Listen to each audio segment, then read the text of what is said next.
Hello everyone, welcome to Knowledge Times 24. I am Deepak Kumar, I am Assistant Professor, Department of Economics in NBGSM College, सोहना।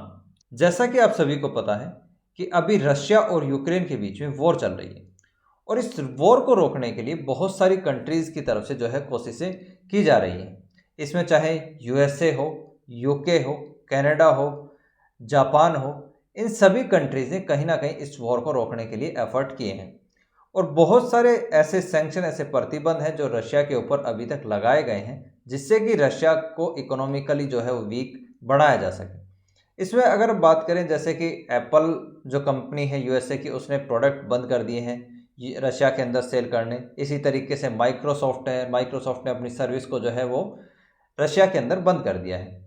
इसी में एक जो most important sanction आता है, जिसको हम स्विफ्ट सैंक्शंस के नाम से जानते हैं, वो भी अब यूएसए ने इम्पोज कर दिया है, यूएसए ने लगा दिया है रशिया के ऊपर, ताकि जो रशियन इकोनॉमी है इसको प्रभावित किया जा सके। अब ये स्विफ्ट सैंक्शन क्या होते हैं, आज की क्लास के अंदर हम इसी को जानने की कोशिश करेंगे। आगे बढ़ने से पहले अगर अभी तक आपने नॉलेज टाइम्स 24 यूट्यूब चैनल को सब्सक्राइब नहीं किया है तो चैनल को सब्सक्राइब करें। अब अगर हम बात करें कि जो रशिया है, इस रशिया के ऊपर जो सैंक्शंस लगाए हैं, वो बेसिकली सैंक्शन इम्पोज किए गए किसके द्वारा? यूएसए के द्वारा। यूएसए ने सैंक्शन लगाए किसको लेके? Swift sanctions. स्विफ्ट बेसिकली क्या है? कि मैसेजिंग सिस्टम है। अब ये किस प्रकार से काम करता है कि फॉर एग्जांपल रशिया में पेमेंट वो करना चाहता है कोई भी इंसान जो कि रहता है कहाँ पर? यूएसए के अंदर। अब यूएसए से पेमेंट रिसीव रशिया किस तरीके से करता है, उसमें हेल्प करता है स्विफ्ट। अब ये स्विफ्ट किस प्रकार से काम करेगा, इसी को हम आज जानने की कोशिश कर रहे हैं। बेसिकली अगर हम बात करें स्विफ्ट की, तो स्विफ्ट की फुल फॉर्म होती है society for worldwide interbank financial tele communication.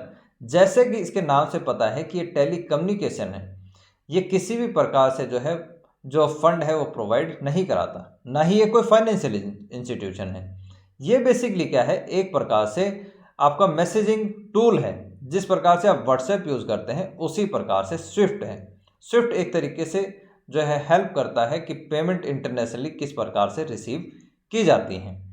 अगर हम बात करें इसकी हिस्ट्री की, तो स्विफ्ट बेसिकली फाउंड किया गया था कहाँ पर? ब्रुसेल में। ब्रुसेल क्या है? ब्रुसेल कैपिटल है किसकी? बेल्जियम की। तो बेल्जियम के अंदर 3 मई 1973 के अंदर इसको फाइंड किया गया था और इसके जो फाउंडर थे वो थे कार्ल रॉयटर्स कोल्ड। इन्होंने इसको फाउंड किया था और जब इसको फाउंड किया गया तो उस समय इसके अंदर 239 बैंक थे और इसको स्टार्टिंग में 15 कंट्रीज़ के अंदर बेसिकली स्टार्ट किया गया। अगर हम बात करें इसकी वर्तमान कंडीशन की, तो वर्तमान कंडीशन के अंदर स्विफ्ट के अंदर मोर देन 11,000 फाइनेंशियल इंस्टीट्यूशन इसके अंदर जुड़े हुए हैं और 200 जो कंट्रीज़ हैं वो इस स्विफ्ट सिस्टम का बेसिकली यूज़ करती हैं। अब ये यूज़ करती हैं और अगर हम बात करें इसकी पर डे कितने मैसेज इसके ऊपर होते हैं, तो 32 मिलियन मैसेज इसके ऊपर बेसिकली डेली होते हैं। तो आप ये कह सकते हैं कि लगभग आपके पास 32 मिलियन पेमेंट इंटरनेशनली की जाती है स्विफ्ट सिस्टम के द्वारा। इसको हम एक एग्जांपल से भी समझेंगे। उससे पहले अगर हम बात करें कि ये जो सिस्टम है, जैसे कि मैंने आपको पहले बताया था कि ये कोई फाइनेंशियल इंस्टीट्यूशन नहीं है। ये किसी भी प्रकार से ना तो किसी भी असेट्स को होल्ड करता है और ना ही किसी भी प्रकार से इसके पास कोई भी अपना फंड होता है। स्विफ्ट बेसिकली सिर्फ एक मैसेजिंग ऐप है जो कि आपको एक सुविधा प्रोवाइड कराता है इंटरनेशनली पेमेंट करने के लिए, कि चाहे आप ए कंट्री से अगर बी कंट्री के अंदर कोई भी पेमेंट करना चाहते हैं तो ये सिर्फ और सिर्फ एक फैसिलिटी, एक सर्विस प्रोवाइड कराता है, ताकि इंटरनेशनली जो फंड प्रोवाइड कराए जा रहे हैं वो सिक्योरली हों, एफिशिएंट तरीके से बेसिकली बस जो आपके इंस्टीट्यूशन है वो फंड को रिसीव कर सकें। तो ये इस प्रकार की सर्विस प्रोवाइड कराता है। अगर हम बात करें कि ये किस प्रकार से सर्विस प्रोवाइड कराता है, तो स्विफ्ट बेसिकली क्या है? किसी भी बैंक को, फॉर एग्जांपल यहाँ पर हम एग्जांपल के तौर पे हमने लिया है इंडिया के अंदर एसबीआई बैंक को, कि एसबीआई बैंक उसकी हमने बात करी है दिल्ली ब्रांच की, कि दिल्ली ब्रांच के अगर एसबीआई बैंक के अंदर कोई भी पेमेंट करनी है तो इंटरनेशनली पेमेंट किस प्रकार से रिसीव होती है। तो यहाँ पर एक जो स्विफ्ट है, स्विफ्ट के द्वारा एक जो कोड है वो बेसिकली बैंक को प्रोवाइड कराया जाता है, और ये कोड बेसिकली आपका 8 to 11 डिजिट का ये कोड होता है। इसमें इतने कैरेक्टर आपके होते हैं। अगर हम बात करें इनिशियल 4 कैरेक्टर की, जो स्टार्टिंग के 4 कैरेक्टर होते हैं वो होते हैं फाइनेंशियल इंस्टीट्यूशन के कोड कि फॉर एग्जांपल अगर हम बात करें एसबीआई की, तो ये एसबीआई का हमारे पास क्या है, स्विफ्ट कोड है दिल्ली ब्रांच का। तो इसके जो स्टार्टिंग के ये 4 कोड हैं, जिसके अगर हम बात करें SBIN, तो SBIN जो है वो इंस्टीट्यूशन को शो करेंगे। नेक्स्ट जो हमारे पास 2 कैरेक्टर हैं वो बेसिकली शो करता है कंट्री को, और इंडिया का जो ओरिजिन है उसको लिए हम यूज़ करते हैं IN। तो नेक्स्ट जो इसमें 2 जो कैरेक्टर ऐड होंगे वो कंट्री से होंगे। उसके बाद जो हमारे पास नेक्स्ट 2 कैरेक्टर हैं वो बेसिकली यूज़ होते हैं कि किस सिटी के अंदर हम बेसिकली, ये हमारी जो SBI बैंक है उसकी ब्रांच है। यहाँ पर अगर हम बात कर रहे हैं किसकी, दिल्ली की, तो इस दिल्ली की जो ब्रांच है उसके लिए यहाँ पर जो कोड यूज़ करा गया है वो है BB। तो इस प्रकार से हमारे पास जो कोड बना अभी तक का वो है आपके पास SBIN, उसके बाद कंट्री का कोड IN, फिर हमारे पास है सिटी, और फिर लास्ट में जो है यहाँ पर ऑप्शनल होता है एक 3 डिजिट का कोड। और ये 3 डिजिट का कोड बेसिकली जो बैंक है वो अपने हिसाब से इसको यूज़ कर सकता है। कि हमारे पास यहाँ पर क्या है, SBI बैंक है, तो SBI बैंक क्या करता है, किसी भी ब्रांच के लिए कोई भी 3 डिजिट का एक कोड डिसाइड कर सकता है।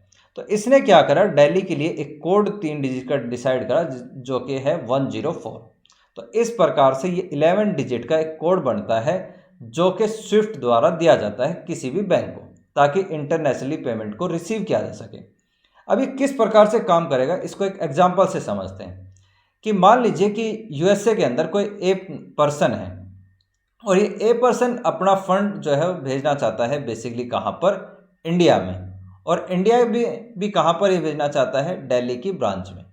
अब इस दिल्ली की ब्रांच में इसको फंड भेजना है तो सिंपली क्या करेगा कि ए पर्सन जो है वो जाता है अमेरिका के बैंक में, फॉर एग्जांपल ये जाता है बैंक ऑफ अमेरिका के अंदर, और वहाँ पर 2 चीज़ें लेके जाएगा कि एक तो जो कैश है इसके पास कैश होता है, दूसरा जिस भी SBI बैंक के अकाउंट में पैसा जमा करना चाहता है, कि फॉर एग्जांपल यहाँ पर कोई B पर्सन है इंडिया के अंदर और उसका अकाउंट है दिल्ली ब्रांच में, तो उसके अकाउंट नंबर की यहाँ पर उसको रिक्वायरमेंट होती है, तो अकाउंट नंबर यहाँ पर लेकर जाएगा कहाँ पर, बैंक ऑफ अमेरिका के अंदर। बैंक ऑफ अमेरिका इससे क्या करेगा, इस पैसे को रिसीव कर लेगा, और साथ में इस अकाउंट नंबर और जो स्विफ्ट बैंक का कोड है जो कि अभी हमने क्या बनाया था SBI का, SBININBB104, इस कोड को लेकर जाता है कहाँ पर, बैंक ऑफ अमेरिका के पास। बैंक ऑफ अमेरिका इस कोड से जो है एक मैसेज भेजता है कहाँ पर, SBI बैंक इंडिया के पास। SBI बैंक इंडिया जो है इस मैसेज को जैसे ही रिसीव करेगा, वैसे ही जो ये पैसा है, जो ये पैसा था हमारे पास, ये पैसा मूव होकर कहाँ जाएगा, इंडिया के SBI अकाउंट के अंदर। जिस पर्सन को ये पैसा भेजा गया था B पर्सन को, उसके अकाउंट में इस पैसे को ऐड कर दिया जाता है। बेसिकली पूरे वर्ल्ड में इसी भी प्रकार से जो है वो पेमेंट्स की जाती हैं। अब यहाँ पर जो चीज़ हुई है वो क्या है कि रशिया के ऊपर इसी स्विफ्ट सैंक्शंस को लगाया गया है। अब रशिया किसी भी प्रकार से अपना फंड जो है वो एक से दूसरी कंट्री के अंदर भेज नहीं सकता, कि ना तो वो पेमेंट कर पाएगा किसको, चाइना को, ना वो पेमेंट कर पाएगा USA को, ना ही पेमेंट कर पाएगा कनाडा को, ना ही ब्राज़ील को, और ना ही ये कंट्रियां पेमेंट कर पाएंगी रशिया को। तो हम ये कह सकते हैं कि रशिया को कहीं ना कहीं इकोनॉमिकली आइसोलेट कर दिया गया है, उसको एक मान लीजिए कि पूरी दुनिया से काट दिया गया है, कि अब रशिया किसी भी प्रकार से ना तो एक्सपोर्ट की पेमेंट रिसीव कर सकता है और ना ही इंपोर्ट जो किए गए हैं उसकी पेमेंट वो कर सकता है। तो ओवरऑल हम ये कह सकते हैं कि रशिया को पूरी दुनिया से काट दिया गया है। तो यहाँ पर ये एक बहुत बड़ा लॉस हो जाता है किसके लिए, रशिया के लिए। बेसिकली अगर अब हम बात करें कि ये स्विफ्ट जो सैंक्शन है, जो प्रतिबंध है, ये इतना ज़्यादा स्ट्रॉन्ग क्यों है और क्यों इसको इतना ज़्यादा पावरफुल समझा जाता है। देखिए, इसकी पावर का अंदाज़ा हम इसी बात से लगा सकते हैं कि जब 1973 में इसको फाउंड किया गया तो उस समय इसके अंदर 239 इसके अंदर क्या थे, बैंक, और 15 इसके अंदर कंट्री थी। लेकिन अगर आज हम बात करें 2022 की, तो 2022 के अंदर इसके अंदर मोर देन 11,000 फाइनेंशियल इंस्टीट्यूशन हैं और 20 जो आपके पास मोर देन 200 आपके पास क्या है, कंट्रीज इसके अंदर आती हैं। तो अब मान के चलिए कि जब रशिया को 200 कंट्रियां पेमेंट नहीं कर पाएंगी, तो ऑल ओवर आप ये कह सकते हैं कि जो वर्ल्ड है वो वर्ल्ड में से रशिया कहीं से भी पेमेंट को रिसीव नहीं कर सकता, ना ही किसी को पेमेंट कर सकता है। तो एक तरीके से जो रशिया है उसका इंटरनेशनली जो मार्केट है या इंटरनेशनली जो ट्रेड था वो ट्रेड कंप्लीटली यहाँ पर बंद हो जाता है। तो इस प्रकार से इस सैंक्शन जो है रशिया को काफ़ी इफेक्ट करते हैं और कोई भी जो कंट्री है वो इस स्विफ्ट जो सैंक्शन है इनसे काफ़ी डरती है। तो आज की ये हमारी क्लास थी। अपने इस क्लास के प्रति जो भी आपके पास वैल्यूएबल सजेशंस हैं वो हमें कमेंट बॉक्स में ज़रूर बताएं। और वीडियो अगर आपको अच्छी लगी है तो इसको लाइक करें, शेयर करें।